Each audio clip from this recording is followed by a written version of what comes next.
Well, hello, and we're live.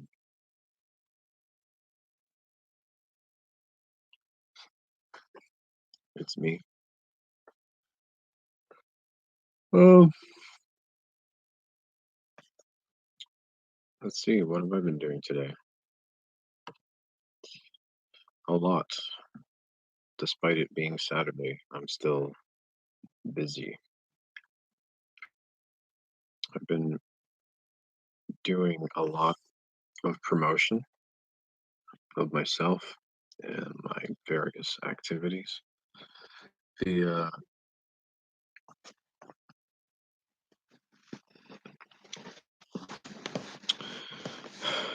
various places that I'm not going to talk about on here because someone might have a problem with that, and I'm not going to give them anything to work with against me. All right, but I hope you are all doing well, and I'm doing well enough, hanging in there basically, like the rest of you guys. Um, I'm listening to some of the music that I've helped produce right now, just trying to relax. And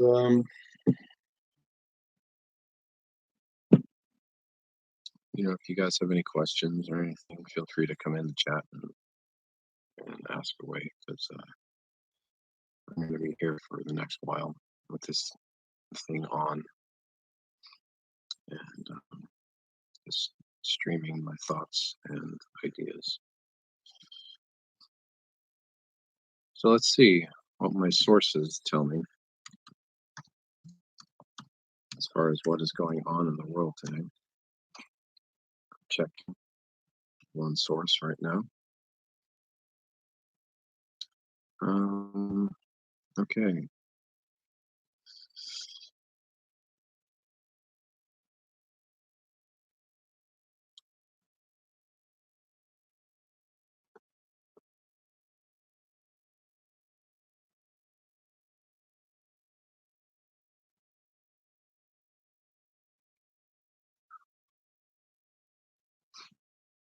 Hmm.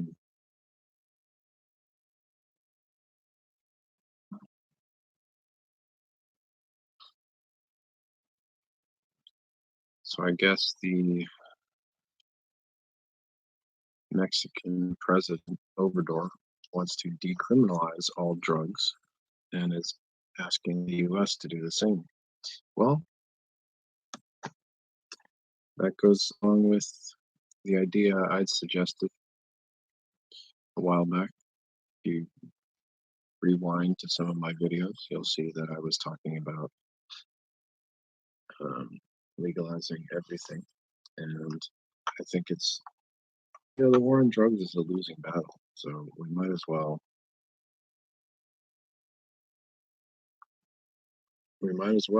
make it all legal and stop calling it drugs because they're not drugs, they're plants. And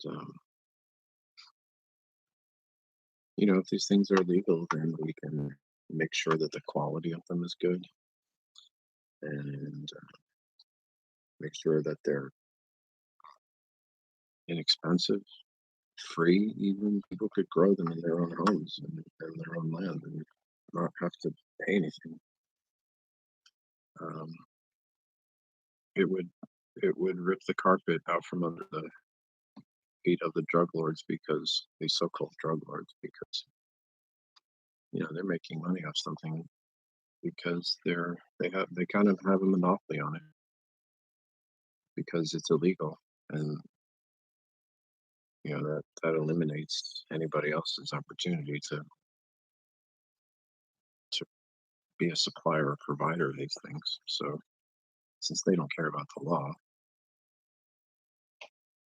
they're making lots of money. And I think it sounds crazy it probably sounds crazy to a lot of people, but I think we should decriminalize all plant and plant based things. I think it's insane that it's that way in the first place. And I mean, it's like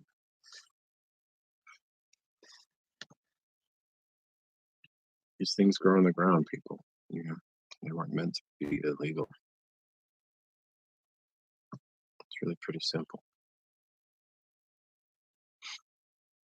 So yeah, good for Obrador there. He's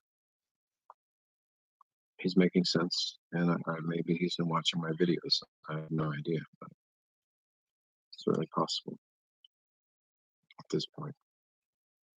I think a lot of people have been watching my videos, frankly, that have a lot of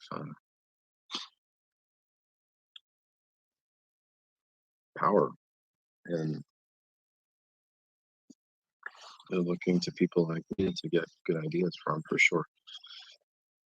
And that's what I'm here for, guys. I hope I'm providing good ideas. Since I'm not really in any position of power to do anything.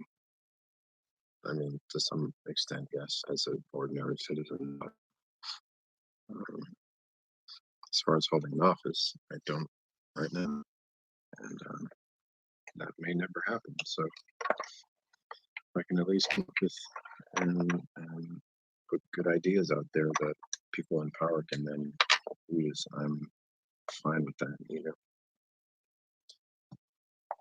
So if you guys got that from me, then you're totally welcome. I don't care.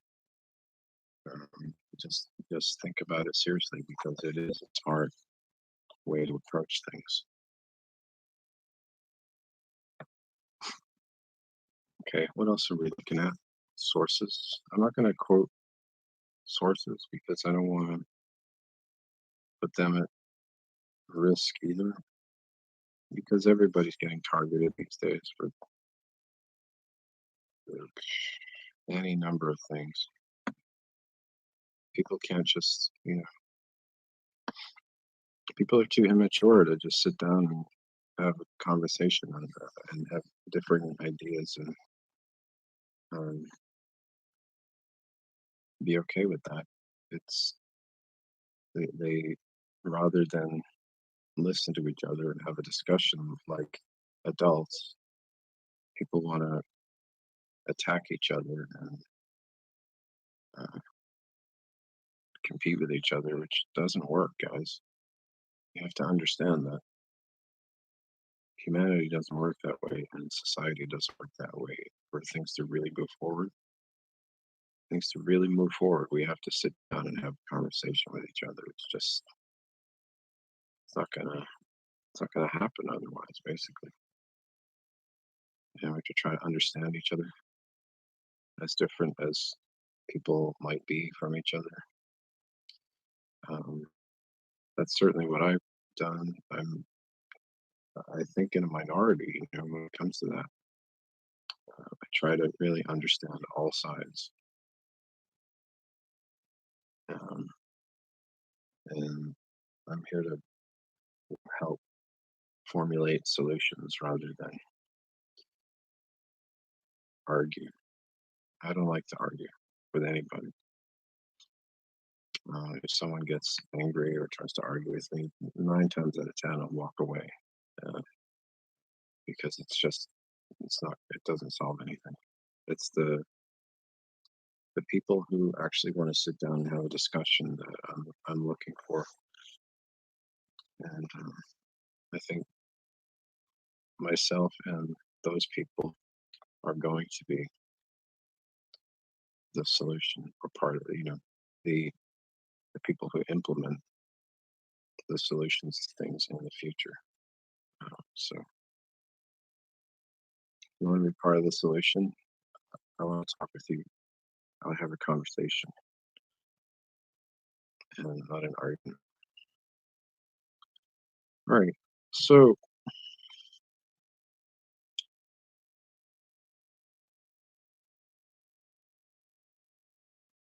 what else?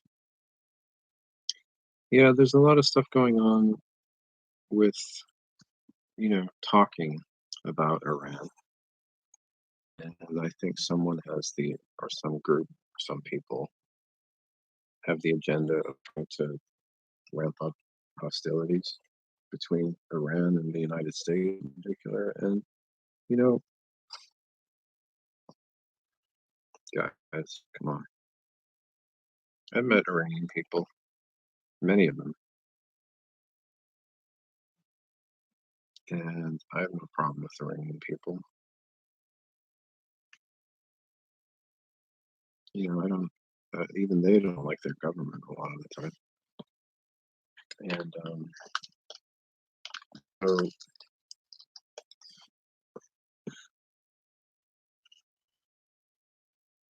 you guys should know at this point that in 2019, war is not the solution to anything. Um, Hostility and ramping up tensions and aggression between peoples is not going to solve anything, is it? No. We need to work to bring people together. That's the solution. And to foster environments of discourse and discussion and conversation and learning and understanding. Um, that's where the real solutions lie, guys.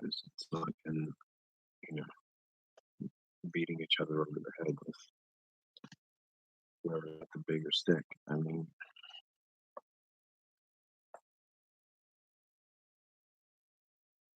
it's never worked. It's never solved anything. It's stupid, it's childish, and it's not the way in the future.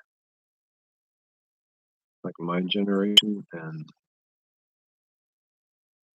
younger generations,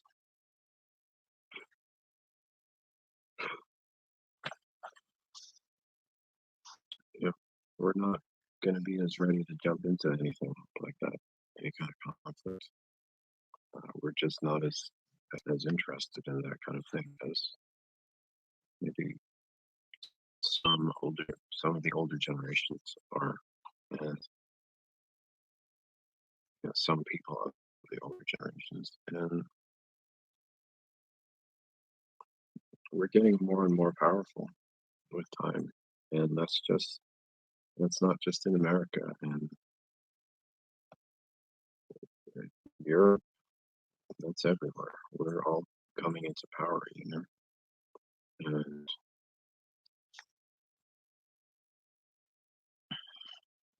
we don't want the conflicts. We aren't gonna choose to get involved in them.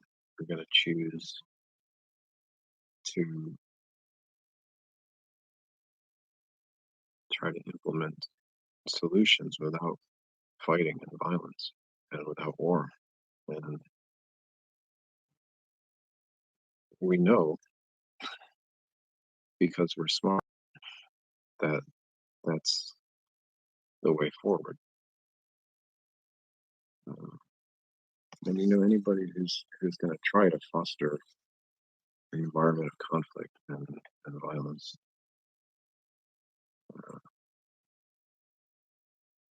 those people are part of the problem, and they have to realize that and get on board with the rest of us, or it's just going to continue to be a problem for everybody. Hi, Betty. Thanks for coming into the chat. I'm doing fine today. How are you? Just, hanging in there, basically.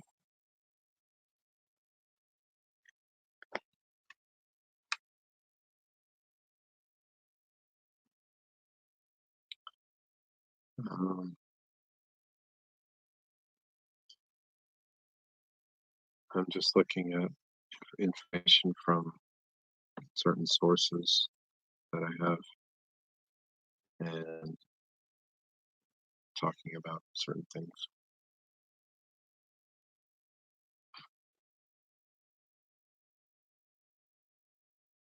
Mm.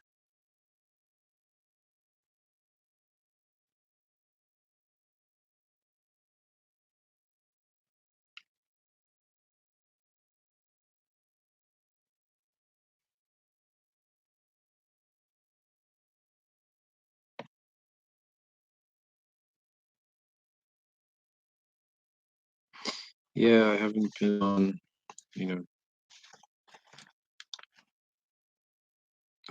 as um, as much in the last couple of days, I don't think, but um, I'm trying to, you know, keep checking in regularly and do these things. 'Cause first of all, I need to get my subscriber count up so I can get uh, like use a different device than this one because this camera is crap. And I guess after a point, I can actually monetize my channel, which will be helpful in getting getting the word out. Um,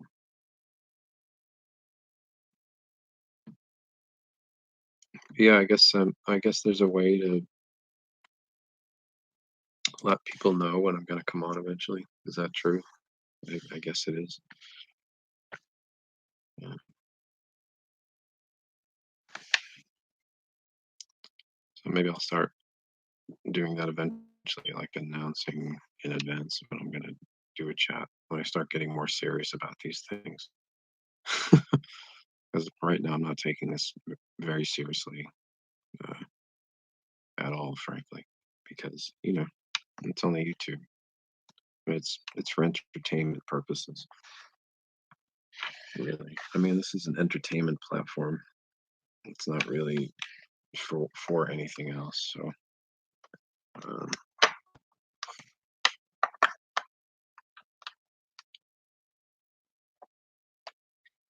yeah, a better camera. Well, I mean, I have this thing, and I have other devices, but I can't use YouTube with this just yet because I don't have enough subscribers and I don't have enough watch time.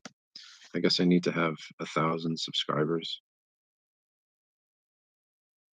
Yeah, but, I don't have 1,000 right now. I had 1,000, and a bunch of people unsubscribed. But,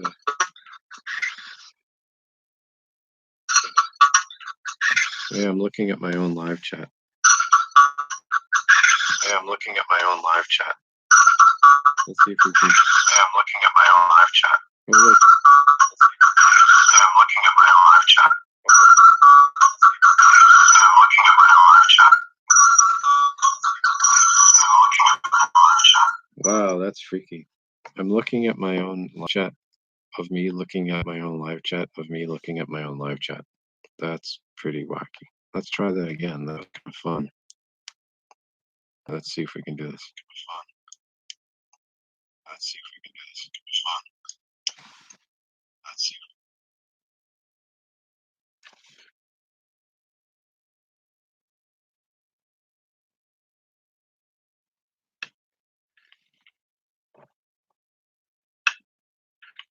Hi, my name is Michael Macintosh.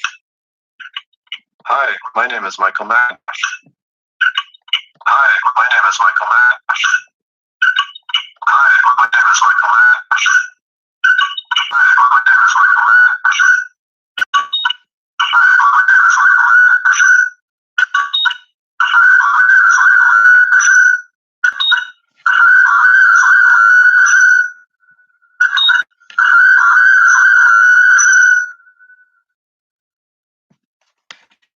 Macintosh. I think I killed my phone. No, just the battery died. All right, that's cool. So it just keeps looping in an infinite loop of. Yeah, it's kind of fun, actually. I like doing stuff like that because, I'm kind of an experimental musician anyway, so I like to kind of See if I can make strange noises with machines and things like that.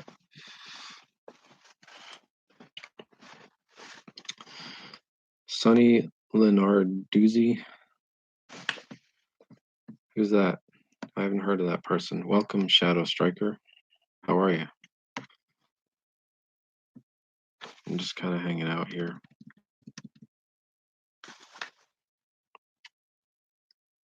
Not really doing much, not really talking about much, just kind of like, you know, this is a bit fluff. This is a fluff cast. We're gonna call it a fluff cast. I'm here to entertain right now. I'm not really here to talk that much about anything serious. Let me show you what I did some of today. I have this thing.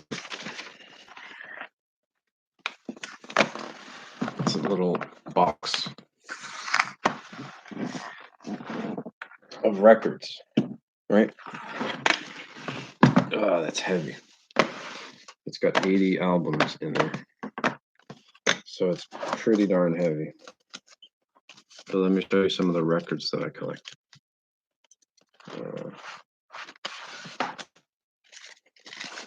Yeah, I collect records. Valadunican, have you heard of this guy? The World of Valadunican. All right, check this out. I got this for like $1, right? I think it was $2 actually. I paid at a like a thrift shop, like a junk shop, in a huge box of like dusty old dirty records, right? Let me see what it's listed for.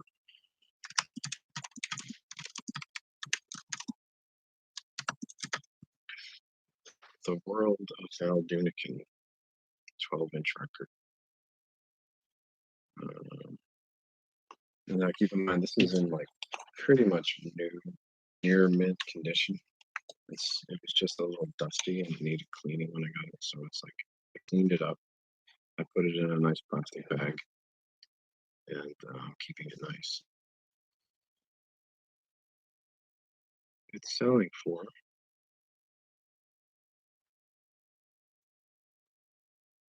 in US dollars, that would be about $20.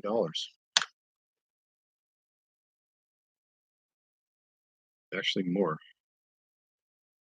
It's like $25 for that record to buy it like off the internet. $25 for this, guys.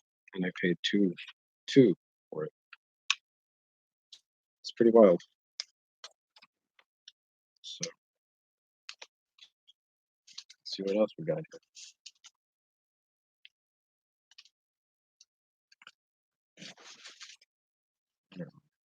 I was looking at this thing, is pretty interesting.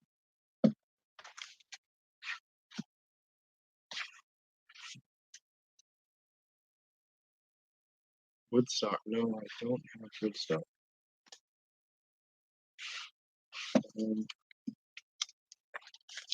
There was one record I was looking at earlier that I paid $2 for, and it's worth $250, which is crazy for something that I paid $2 for. You know? It's like, where the heck did it go? It's in here somewhere. You have Woodstock. Woodstock the album. Find it.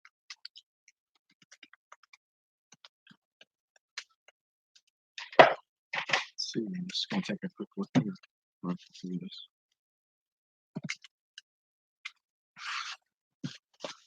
There's like Blue Oyster Cult. Blue Oyster Cult.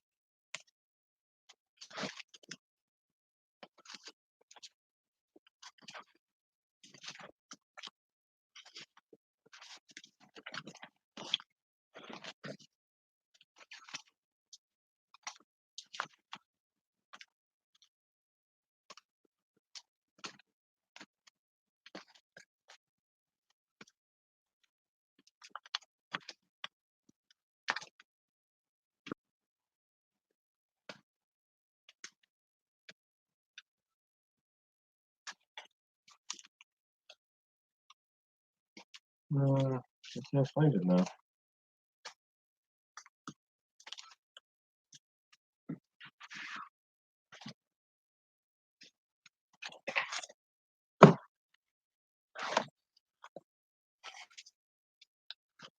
Hello, Eric. Welcome.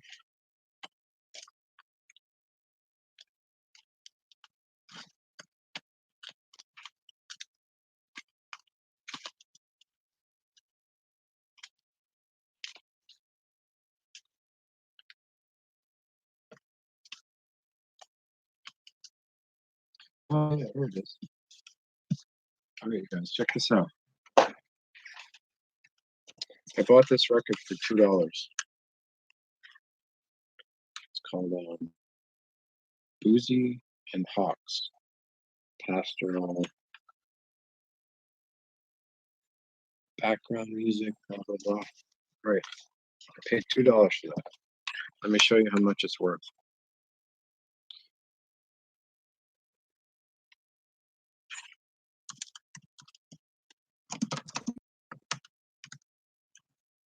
Boozy and Hawks, pastoral, STORAL. Oh, ah. All right, now I cleaned this record up really nice. It's in like near mint condition, so it's kind of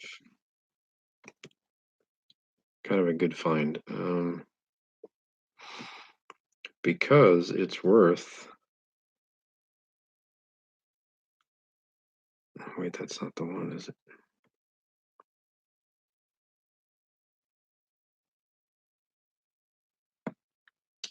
Oh wait, that isn't the one. That was worth $250. Anyway, this I can't figure out which one it was now. Some record that I bought was I got it for $2, and then I looked it up on. There's this really cool site called Discogs.com, and it shows you what people are selling them for, and it's like $250 for a record. It's kind of crazy. And a while back, I bought a 10-cent record. I bought a record for 10 cents. That was like a 45, like a 7-inch record. And the thing is worth like $1,000. It's ridiculous. No, I don't collect coins. I don't know enough about coins to collect them. Um,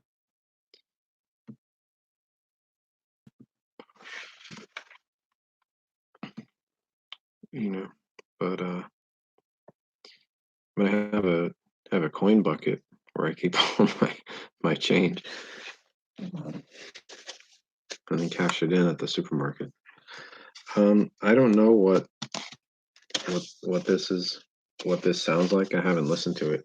But why don't we take a look? Actually, they're probably on YouTube.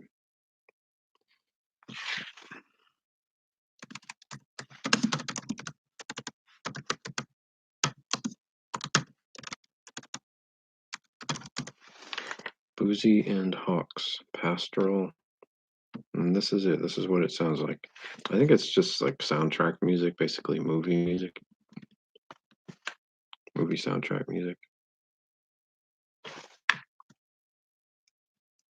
Okay, here we go.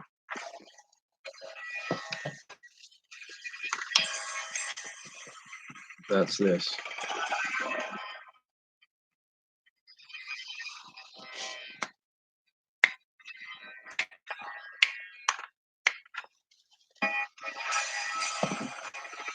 I like it.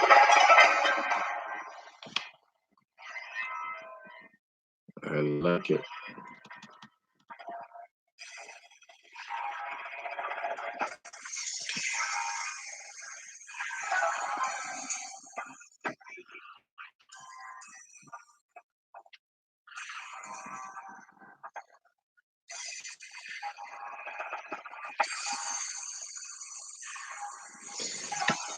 Hey, Katie Jane, welcome. Welcome to the live chat. Let me shed some light on this thing here. Hold on a sec.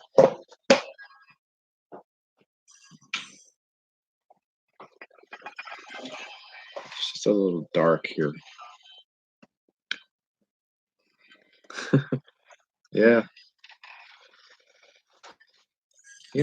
you save up enough coins, you can pay for your groceries with it, kind of thing. So that's kind of cool sometimes to have a week of groceries paid for.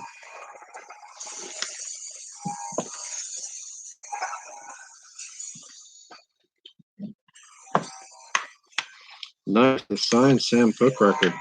Wow, I know someone who would love that. Me.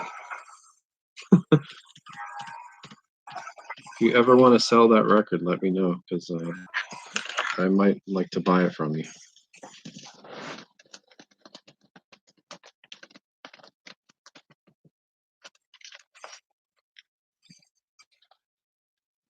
Let's see. Okay. So I'm gonna be DJ Michael Macintosh today. I'll play you some tunes.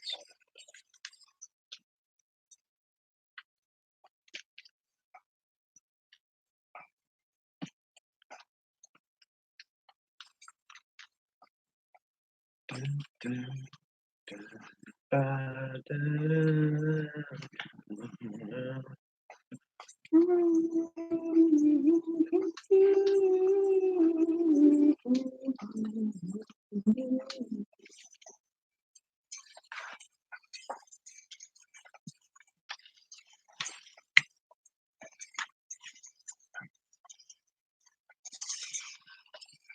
That's pretty good, you guys, huh? What do you think? This thing. Chubby Check. Nice.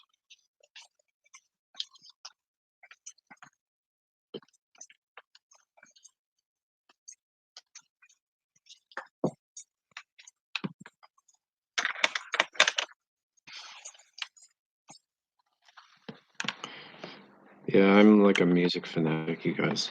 Uh, I mean, that's part of how I became a musician was just because sitting in front of my dad's record player and listening to his albums and just really absorbing them and learning how to play what I heard on the record, like on a keyboard or guitar or something. And I was doing that from the time I was really little. And so by the time I was 8, I started writing my own music. And by the time I was like, you know, old enough, I started a band and um, had a band ever since I was like a teenager, younger, really, like 12, 13, something like that. And living in a place like Boston, it's pretty easy to start a band because there's so many great musicians with uh, Berkeley College, Berkeley College of Music, and uh, back when I was a kid, yeah, there were a lot of cool clubs that even like younger musicians could play at. Um, we started playing our first club gigs. I was like 17, 16. But before that, we were playing at schools, like high schools and stuff. When I was like 14, so it was kind of crazy. But 15, 14 and 15 was when I started playing live. 14, yeah, it's crazy. But didn't really get to put out a record until like 17. Well, we made like tapes and demo tapes and all this kind of stuff that you'll probably never hear because there were so few of them made, and I don't even own like a lot of the master tapes anymore. Um, but but our first official thing was in the early '90s, like the early release, the first official release. Yeah, Metallica was a huge favorite of mine in like the late '80s, starting in the late '80s, and Justice for All came out. I had heard, you know, and I had heard them before that. Um, but I didn't really get too much into them until And Justice for All. I grew up on like punk and like new wave stuff and hip hop, and got into metal stuff like later. So I'm not. I mean, I can play guitar pretty good, but I was never really like a metal musician or anything. But I do like metal, like a lot of metal, because those guys can play usually really well. Yeah, I like Yanni if I gotta chill out. Hip hop's like definitely. And check this out.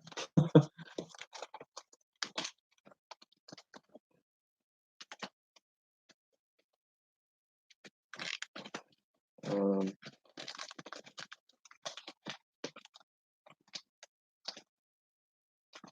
you guys are gonna love this. Check out what I found. Have you heard? You guys must have heard of this guy, right?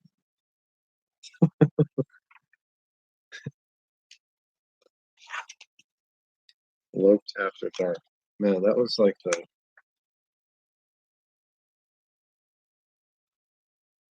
This became like a huge hit, and that was kind of cool to me because like before guys like Tom Loke came along, hip hop was still pretty much kind of underground along with punk.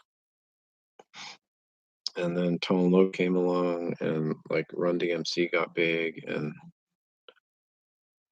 um, and then punk started to get big in America too. Like you know, all the saddle bands, and then eventually Nirvana.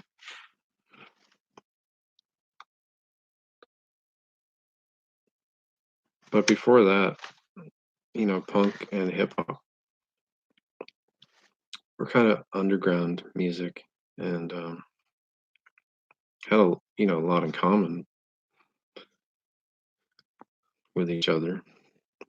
But they were both kind of underground still, and I liked them both. I had a cassette of the Misfits and Run DMC on the other side, and that was like what I listened to for the longest time. And I didn't care, like being a young kid at the time. I didn't really think of it how older people think of like this is black people music, this is white people music. I didn't really think about it that way. I just thought of it all as like music. And then as I grew up, I realized that people were like racist about music, which didn't make any sense to me because it just seemed so unnatural because music is just music. It's for everybody, you know, has nothing to do with your skin color or your anything. It's just music. Like there's nothing wrong with me liking hip hop, and there's nothing wrong with a black kid liking punk rock. That's probably how it should be. Like I don't I've never thought about it that way. And like it was only as I grew up that I realized that, well, look, this is like, wow, people are still kind of stupid about stuff. Um, just didn't make it didn't ever make any sense to me. But so that's part of the problem I've certainly had in life is just like not fitting in that way. Like I've never really been that way, and um, it took me some studying and research to realize that people were that way, and I didn't really ever kind of it never made sense to me, frankly. So yeah, I want you guys to know that, like, if you're looking for some kind of person to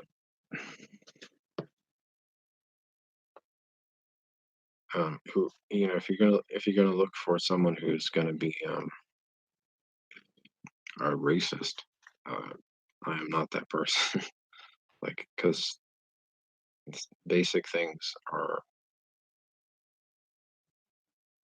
for everybody as far as I'm concerned. Like music.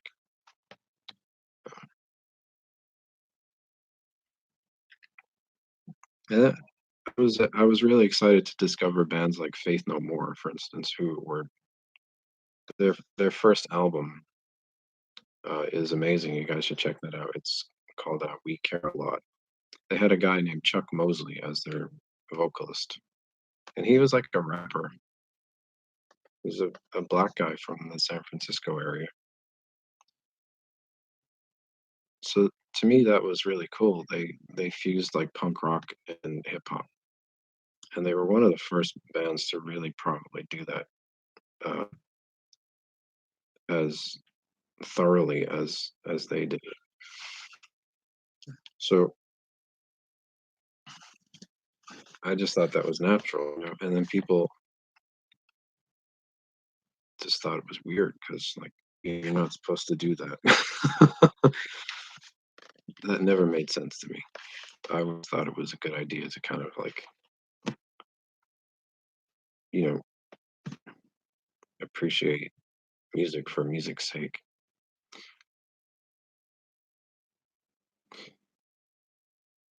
Yeah, Master of Puppets. I never got into that, to be completely. It's so weird. Like I don't know. People I guess think I'm supposed to like that kind of music, but I would have back then when that came out, I would have preferred to listen to like Duran Duran or something, or like Do you guys know Let me show you the like or like U2. I was U2. You guys know this record? Have you heard of these guys?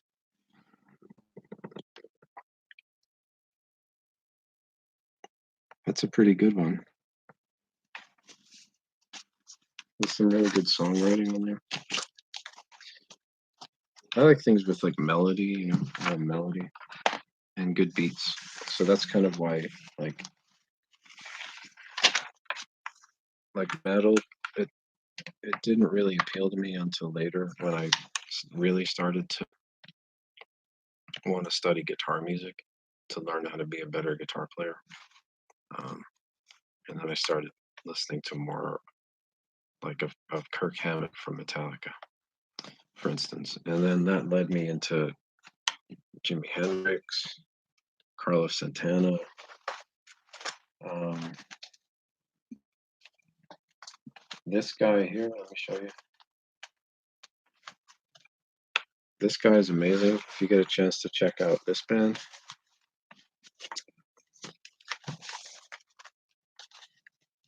Shockabilly. It's called Shockabilly, and the album is called Vietnam. And the guitar player in this band is just crazy good. His name is uh, Eugene Chadbourne. He is one of the most insane guitar players you'll ever get the chance to hear. Uh, in fact, I'm going to play some of his stuff right now for you, just so you can see how crazy he is.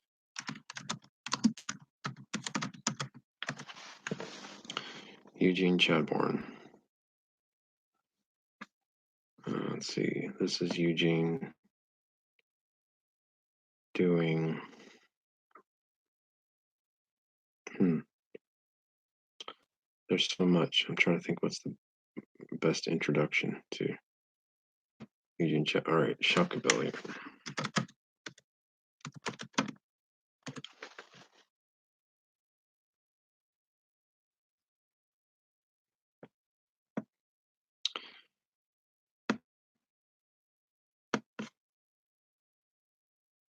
Yeah, this is Shockabilly doing the Doors, which is really interesting. Check this out.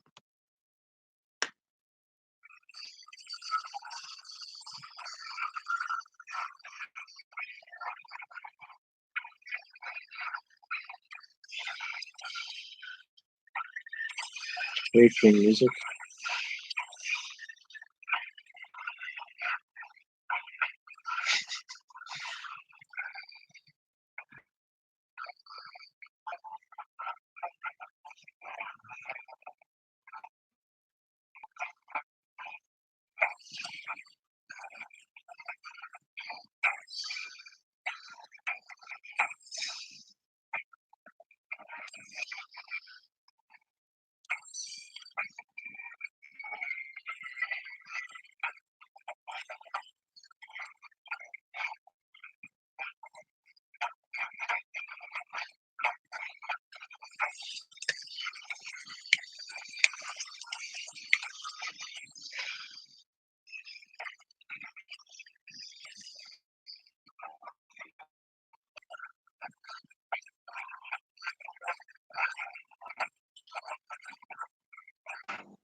Anyway, that's Shockabilly doing the Doors, but there's some other pretty cool stuff that they do. Let's see.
Yeah, that's Shockabilly. 92 or something. Um, sure, it's good though for somebody. I don't know. Sure, somebody will like it, and I don't have a problem with that.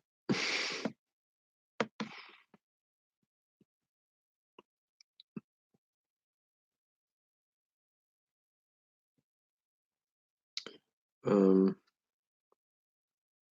yeah, I haven't heard it, so I don't. I don't really listen to Madonna, frankly.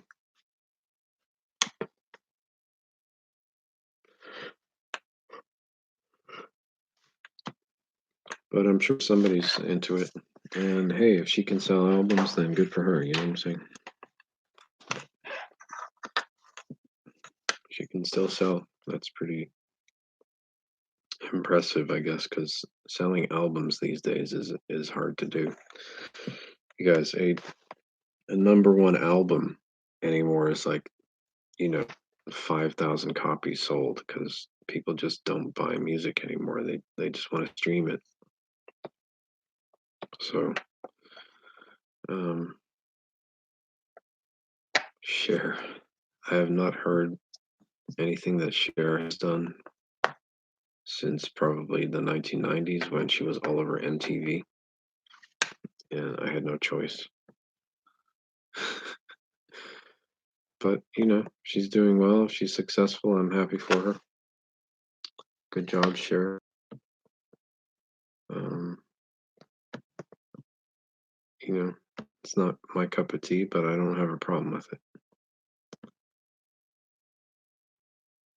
If I can turn back time, if I could find a way. Well, I can't turn back time, but I do believe we can travel in time. If I could travel time, I think I would today. I would go forward to 3,000 and stay.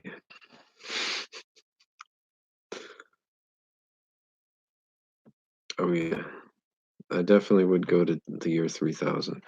But I think we have some stuff to do here first, guys, and that's what I'm doing here. I think I think the time travel, the beings who I time traveled with, put me back in this time period because they know that we have a lot of stuff to do. We have a lot of work to do in order to fix our collective problems, the problems of humanity. And, and if we don't do that, then there won't be a future for humanity. It's that serious, you guys. You realize that, I hope. But we really nearly had World War III recently, which is, you know, very scary. If we didn't elect Donald Trump, we probably would have had a World War III, and that's how serious the situation is in today's world. Um, and that's just insane. Like, it should never have gotten like that. And none of us are old enough to have been around to create that situation, but we're still left to deal with it and to clean up that mess and to move things forward. And I mean, I'm not saying I have all the answers, but I think I have a very good idea of what needs to happen, and that to ensure that we actually do even have a future. Never mind like making it good, which I think we can do also if we work extra hard. Um, but like we have to put our heads together and you know work with whoever we can and try to really undo the damage of history that we've inherited. Really, we've inherited this situation, and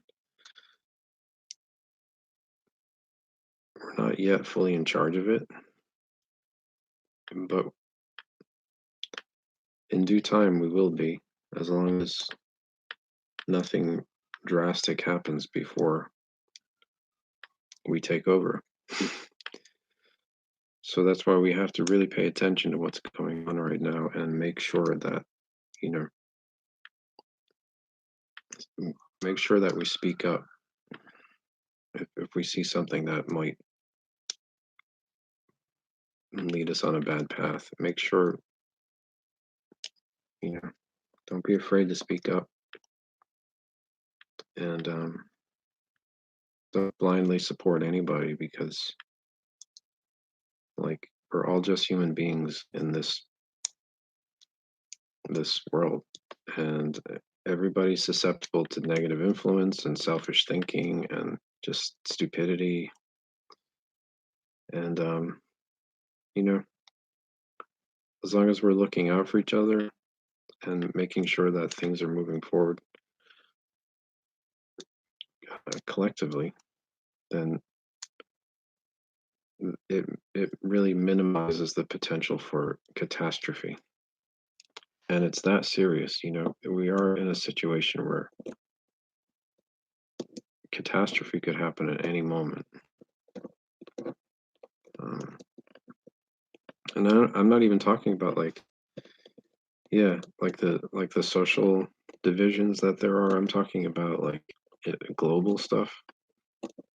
Like when you have other countries that are in possession of nuclear arsenal, and we're in possession of nuclear arsenal, and you know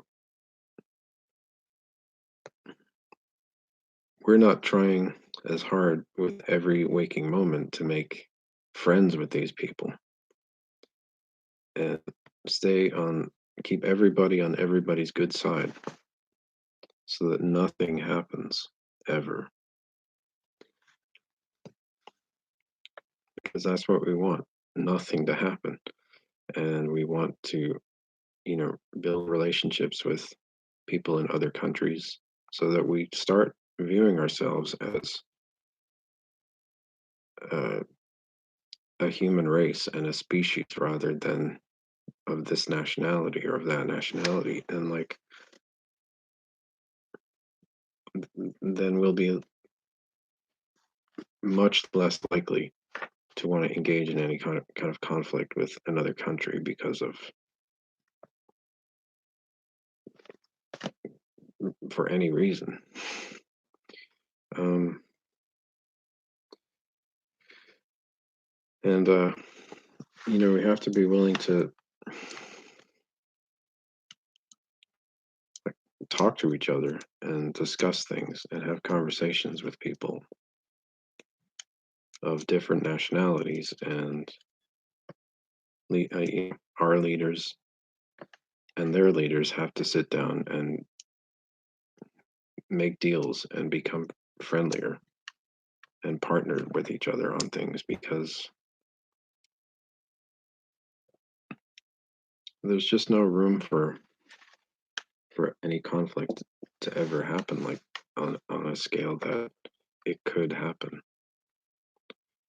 And as long as there's the potential that something could happen,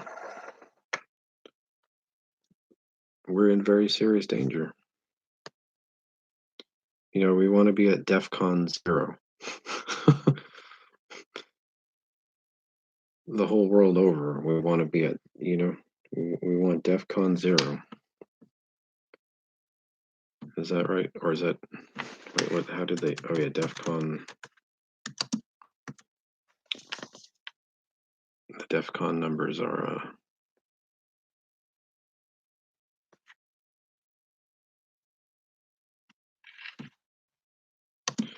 what do they call that? Is 5, all right, defense. Okay, so we don't want to be at, okay. DEFCON scale uses a minimum of 5 for normal peacetime status. Okay, so we want to be at,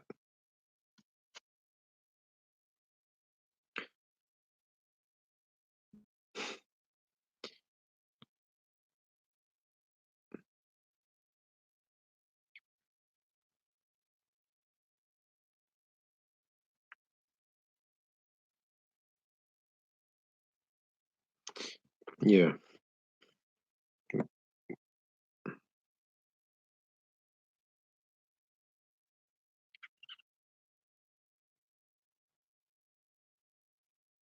yeah, we want to be off the DEFCON scale. We don't want to have any, we don't even want to have a DEFCON system. We want to, like, get rid of it, and we want to be able to get rid of it. And we want other countries to get rid of theirs. And this is no joke, this is a very serious matter. And I think, as Vladimir Putin of Russia has said, playtime is over. It's time to get serious about uh, partnership and making deals with each other and de-escalating any nuclear arsenal or buildup anywhere on the earth, because as long as there's one nuclear missile anywhere, we have the potential to blow up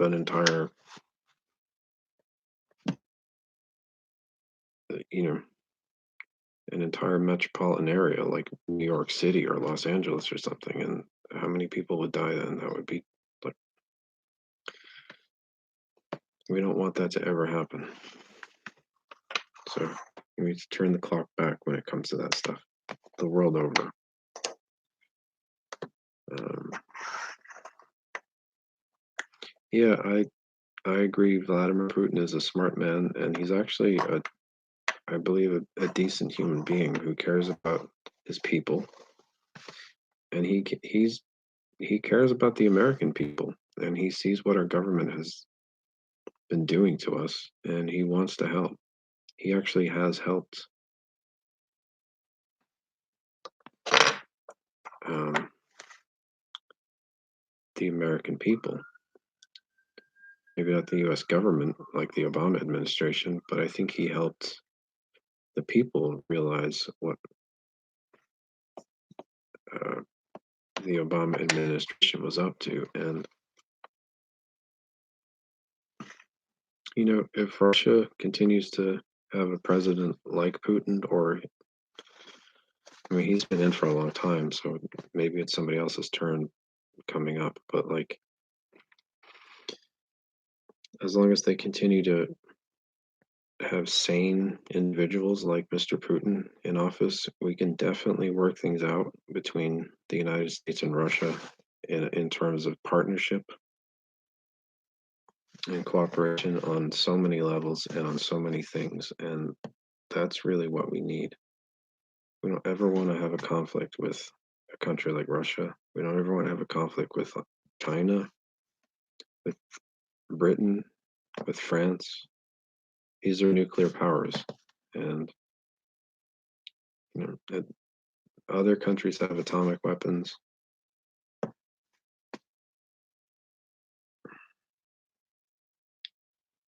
It's just getting insane. You know, it's too crazy and it needs to go backwards. So I'm not saying I'm here to solve that problem, but what I am saying is I want to start solving it. And who knows what could happen in 4 years, honestly. I mean, we really don't know. We could make huge progress when it comes to that stuff uh, in our lifetime. I would certainly like to.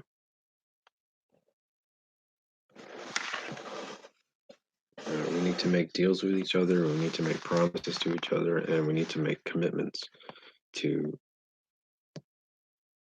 undoing these things rather than moving them in a negative direction.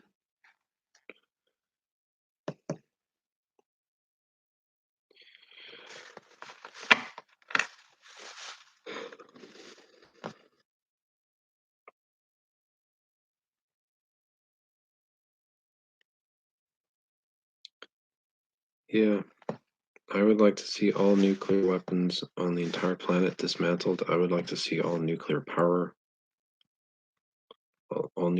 stations dismantled. Anything nuclear or atomic, just dismantle it. And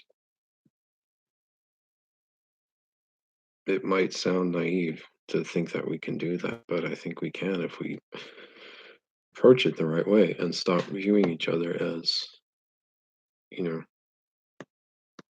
I think the biggest obstacle to that is nationalism. And I think a patriotic person is different than a nationalist. I consider myself more of a patriotic person than a nationalist. I want what's best for people. I want what's best for us and for other people in other countries. And um, that is indeed if we dismantle all of our nuclear arsenal worldwide and stop any kind of hostility when it comes to even thinking about using that kind of stuff. And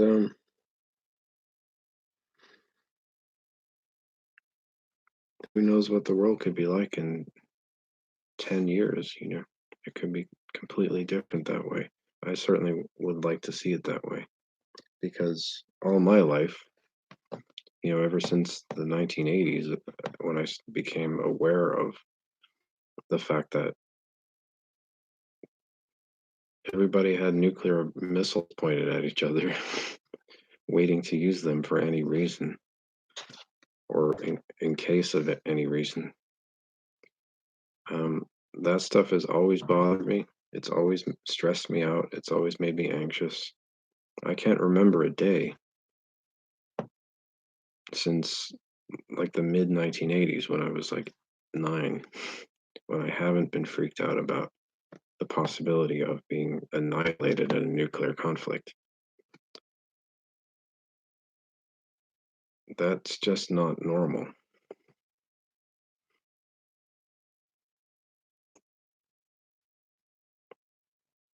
And it's not normal.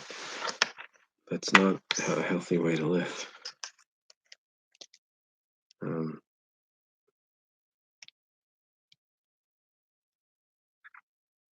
and we need to do things to break down the distrust that we have and that other people have for each other, so that we can really make progress and move forward and dismantle these things. Um, that's the way I'm looking at it.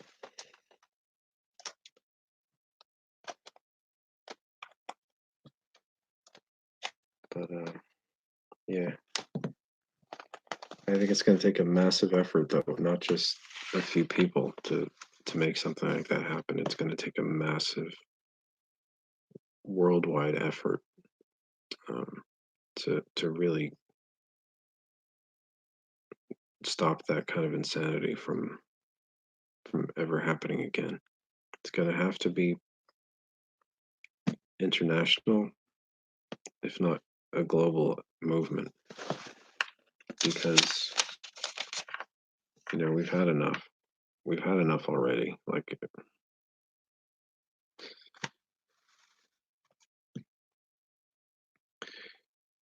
yeah, there's a lack of trust, and there needs to be a buildup of trust. And anyone who tries to get in between people trusting each other is doing the wrong thing. It's like there's no reason for people to distrust each other when it comes to that kind of stuff, because it's pretty safe to assume that nobody wants to be blown up in a nuclear war. Nobody wants that. I mean,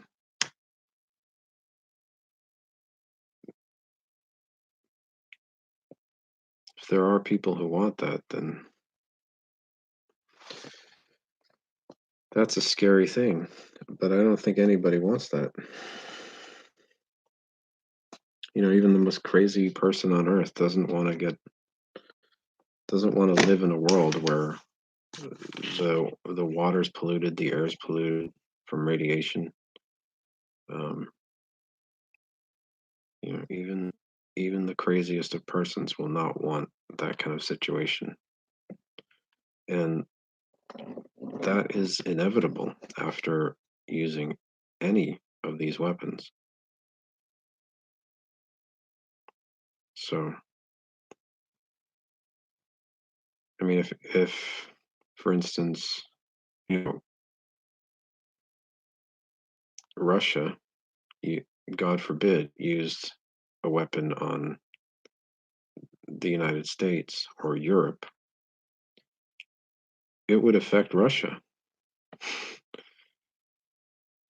If the United States ever used a weapon on Russia, it would affect the United States. There's just no way, like, it could ever turn out to be good for anybody. So, but yeah, I would like to see more of a buildup of trust with the Russian people and between the Russian people and the American people, and indeed Europeans and the Chinese, because that's where it's all happening. That's where the worst of it's happening. And the divisive tactics that stop the buildup of trust need to be ignored, because a lot of the time that's just propaganda. It's divide and conquer tactics. hmm Yeah, the psychopaths put people in governments to do their bidding. So as long as that keeps happening, then then trust is going to keep breaking down. And so we need to not put psychopaths in office, first of all. Um, Now, I hope you guys can tell that I'm definitely not a psychopath. I'm not a sociopath. I'm hardly even narcissistic. Um, I'm very uncomfortable with like bringing attention to myself. I don't like making these videos, for instance, and there's only like a handful of you guys watching right now. The thought of getting up in front of a lot of people and talking is extremely uncomfortable for me,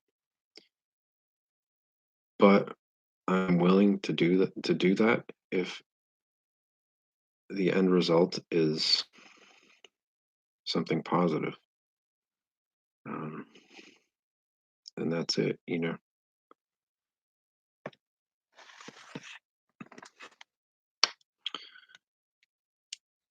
I'm not doing this for uh, myself, really. You know, I mean, yeah, everyone's a little selfish, I guess, but like, I want to survive just like you guys do, and I want everyone else to survive as well. So, um,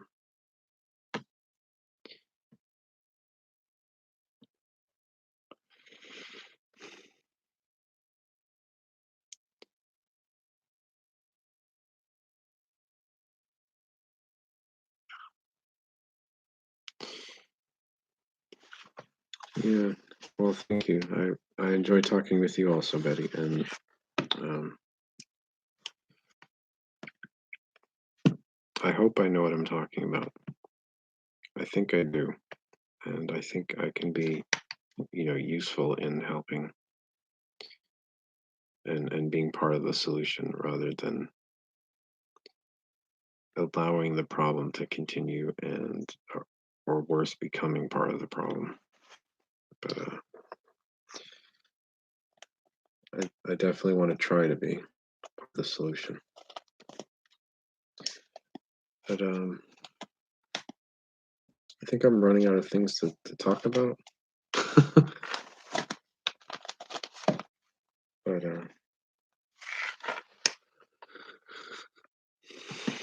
let's see. And I'm getting a little bit tired because I'm not sleeping well, and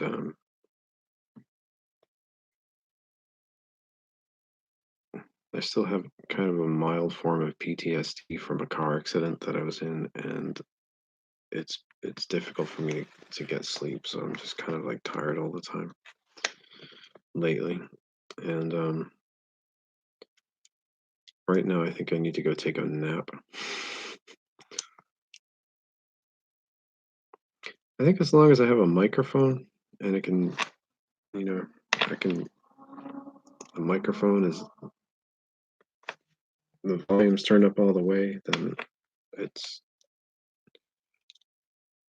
that would be fine. But yeah.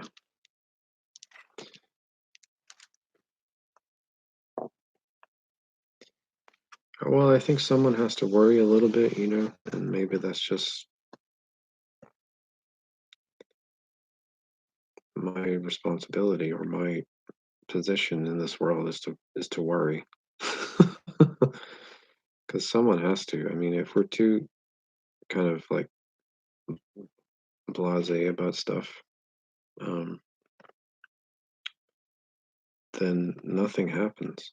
And if progress doesn't occur, and if progress doesn't occur, then things devolve quickly. So, like, if you stop trying to make progress, then it just goes the other way, and that's usually never a good thing. So, um, I'm worried about progress and continuing to make progress, and I'm also concerned that if I don't take the initiative to try to make things happen, that it won't ever happen. Um, I don't know that I don't know. I just don't see other people out there trying to really move things forward in a positive direction. I think a lot of people are just way too selfish and um, will try to like get into positions of power, like the presidency of the United States, so that they can further their own selfish agendas, which should never happen. We should be, looking at people who are potential candidates and and examining them for their motives. And like this, I guess this is another reason I'm making these videos like right now, because it's only 2019 and Trump is going to be in office till 2024. But I want you guys to know that, you know, when it comes time for the 2024 election, you guys will hopefully know by then what sort of person I am, and you know, realize that maybe I'm the right person for that job, and I'm not doing it for selfish motives. I genuinely want to help move things forward, and I'm very concerned about them not moving forward if someone else gets into the job, and we all should be. I'm not here to sell you my album, for instance, or promote my company, or you know, look for good real estate deals or anything like that. I'm not here to like promote my talk show or my new brand of sneakers or something. It's like I'm letting you guys know that if you guys want a good president who's going to try to really help bring about a better world for you guys and your children, and um, you know, fix some very seriously broken things, or at least get us started towards fixing some very seriously broken things, then here I am. I really think I might be the guy for that. So Snickers, eat- sneakers. I'm not here to sell you some sneakers or a Snickers. I don't even have a sneaker. Like, I don't wear sneakers. I wear cowboy boots. You know what I'm saying?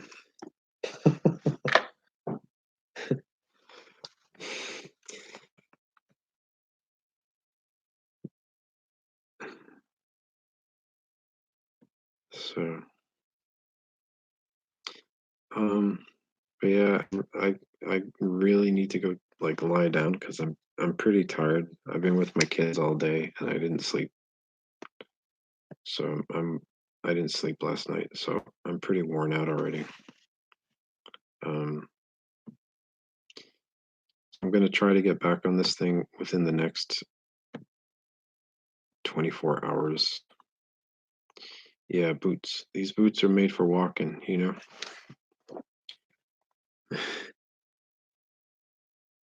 But they're not gonna walk all over anybody, I don't think. But I'm not gonna let anybody walk all over me either. That's the other thing.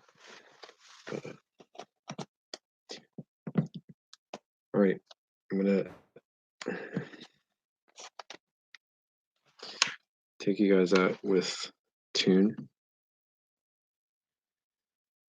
Born on the Bayou. This is a good tune, performed by the legendary Shockabilly.